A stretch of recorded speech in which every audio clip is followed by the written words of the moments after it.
I feel that love, I feel all those things that that person would create. In me, I feel that first. Wait, that's really good. I feel all those things that that person would create in me. You got to find that without the person. Right. And then what might happen is you might be happy on your own. Right. That'd be terrible. Oh God, I'm happy on my own. I'm free. I'm free. But what happens is when you find that place, what harmonizes with all the things that you've put into your vortex flows into your experience. You don't have to put up with missing, and you don't have to put up with less than what you want. You are the creator of your reality, but you do have to find the vibrational essence of what you want and practice it before it can, we started to say, before it can reveal itself to you, but those are not the perfect words, because it's your realization. It's not that something else is presenting itself in a revealing way. It's that you are accomplishing a vibration that allows you to see it. And that's why we like the expression, the new book, nearly ready for you, turning thoughts to things. The reason that those words are so perfect is that there's been a long time misunderstanding of how we get to this reality. And because you're so confused about how this reality has come about, now you are spending all of your time facing reality, cataloging reality, comparing reality, pigeonholing reality, documenting reality, making statues about reality, which doesn't allow it to change much. Different places, different faces, but reality not changing the way you really mean it to, because you have so much of your attention on reality. So now we want your attention to turn to what you must do in order to move the vibrational reality, which you want to call not real, into realness. How does it become something that I realize? How did technology happen? Did it come in on a rocket ship from another planet? No. Nothing's being trucked in from other places. Your evolution of your species, your evolution of your technology, your evolution of everything is because contrast is giving birth to desires that some are finding a way to be a vibrational match to. And when those some find a way to be a vibrational match to it, they line up and ideas flow to them, and you call them the masters of technology, the masters of science, the masters of mathematics, the masters of industry. You call them the masters, meaning they are the few, not the many, but it doesn't need to be that way. They just figured out how to stop doing that thing they do that is keeping them apart from what they want. They've figured out how to turn their thoughts into realizations, you see. And that's all we're asking of you. You can turn your thoughts into realizations if you stop contradicting your thoughts with other thoughts. That's all that's required. You got to practice harmonious thoughts of your desires. You cannot believe in opposition to what you want and get what you want. It defies law. You have to believe in harmony with what you want. And then Esther said to us many times, well, if I had it, then I'd believe it. Wayne Dyer wrote a book. Believe it and then you'll see it. Most people are saying, when I see it, then I'll believe it. When I see it, then I'll believe it. When I see it, then I'll believe it. And we say, that's slow going. That's slow going. Then you got to wait around for other people to believe it, and then they see it, and then you see them believing it and getting it, but then what do? Well, they're different. They had some advantage that I don't have.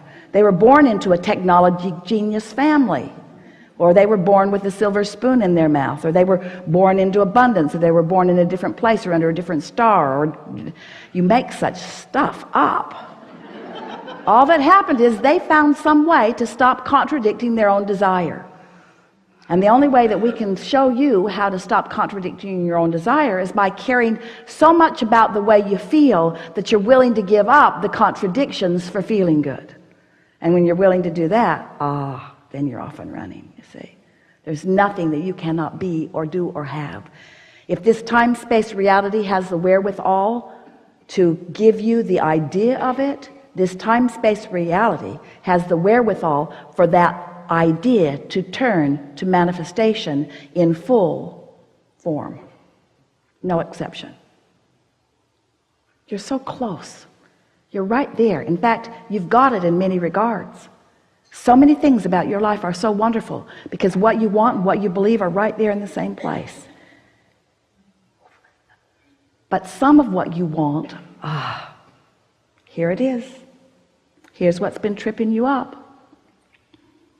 You were born in to so much of what you want that all you had to do was observe it to keep it going. Rest with that for a minute. Food in abundance, technology already happening for you, for most of you, water running, so much that you want, you were born into, and all you had to do was observe it. And then you trained yourself to believe that you have to run around and observe in order to experience. That's how it kind of got off balance for you. But use your logic now. If you observe what is, and only what is, can you create beyond what is? So life causes you to want beyond what is. You want more money than you've got, and you want more clarity than you've got. You want more vitality than you often have. You want better relationships. You want beyond what you've got. You do all the time, don't you? Don't you? Don't you? Don't you? Don't you?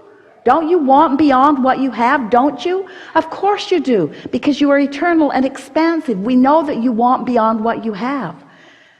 So the fact that you want beyond what you have, you've got to find a way that the gap between the wanting and the having it only feels good.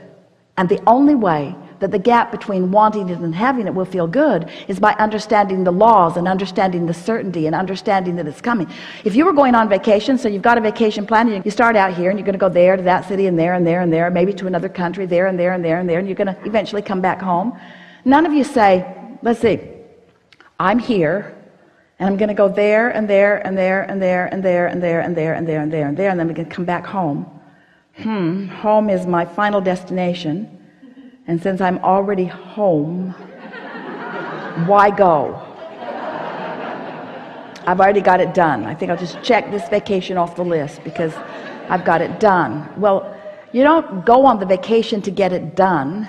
You go for the adventure, for the feeling, for the newness, for the expansion, for the exhilaration, for the stimulation. You go for the fun of it. And so you didn't come here just to observe what was already here when you got here and sort it into piles and call it right and wrong and form your opinions about it. You came for the eternal expansion that the perfect balance of variety that you all make up would ensure would happen. So you can't get it wrong. You were born into enough variety that desire is going to be born. Step one of the equation is ask, and you can't stop asking. Life causes you to ask. You can't stop asking. You can't stop asking. You're asking all day, every day, at every level of your being. It's what the evolution of every species is about. Asking is happening. Step one is a given. You don't even have to think about it. You're asking. Step two is, once you launch that rocket, source becomes a vibrational partner with that rocket of desire. That's that vibrational reality that we're talking about. Once that expanded you takes place, once that desire is born, source becomes that vibrational equivalent and holds that vibrational frequency so that you can feel your relationship to it. That's what your emotional guidance system is. Source is holding the vibration of the expanded version of you, and when you're up to speed, you feel exhilaration. When you're not, you feel boredom or worse. That's step two. Step one, you ask. Step two, source holds the vibrational frequency of it, so there is never, if you are tuned to the way you feel, never in the dark about your relationship between where you are and where you want to be. Source knows where you stand in relationship with everything that you want and is delivering a viable, easy to see path that will lead you right to where you want to be. But you got to do the thing that makes you see the path. You've got to find the vibrational frequency that is somewhere in the vicinity of what you're asking for. So step three is, you've got to allow yourself to be on that frequency, or you will not realize the evolution or the expansion. It must be interesting to be physical beings in physical bodies, translating vibration as keenly as you are, with your eyes and ears and nose and fingertips and tongue and so forth. Translating vibration, that's what taste is. You translate vibration. Did you know that? Your tongue is offering, you are translating vibration through your eyes.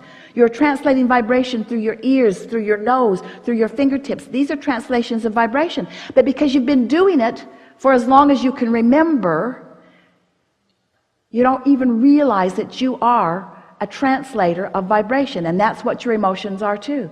Your emotions translate vibrations. They show you the frequency between what you've become and what you're letting yourself be right here and now.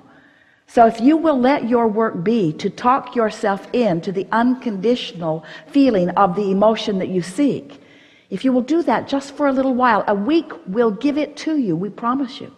A week of caring about how you feel and finding that unconditional feeling.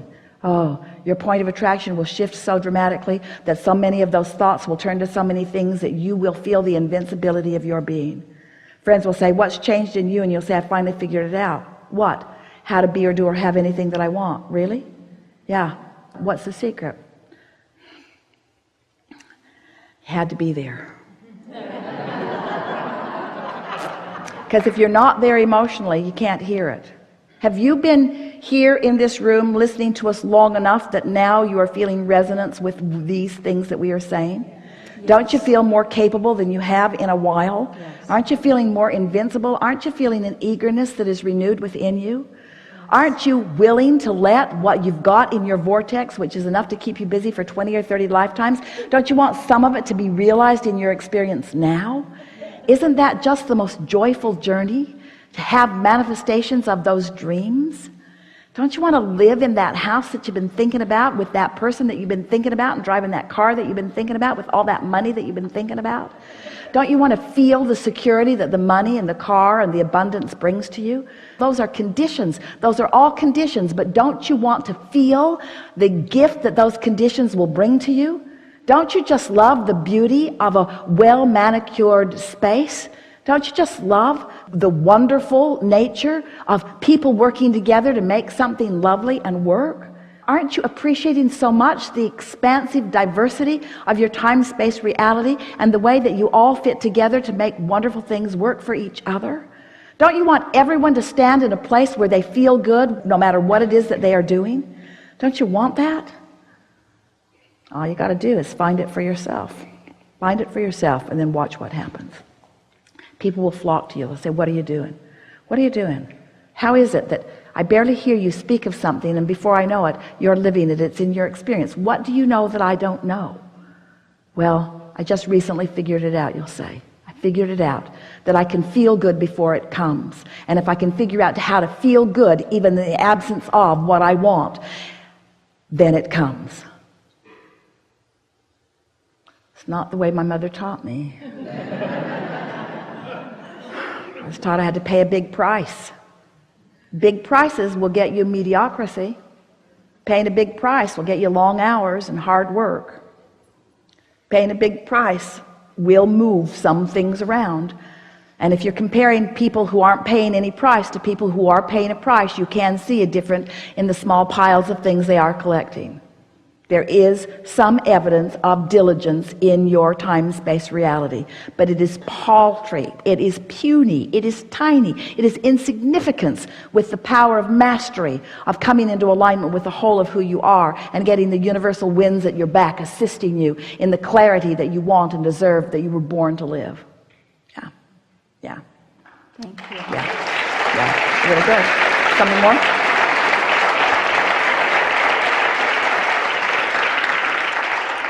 You know, when I took my eye test, I did pray to you. But it didn't come through. But I did pass my driving one. Here's the thing. We're just going to say this briefly. Okay. We're always there for you. You got to be ready for us. Praying to source always brings source. You don't even have to use words. Your asking is palpable. You're always asking, and we're always there. You're the ones out to lunch. You got to be in the vibrational vicinity or you miss it altogether, you see. Got to turn the light switch on. Yeah. Okay. Thank you Good so time much. for a segment of refreshment.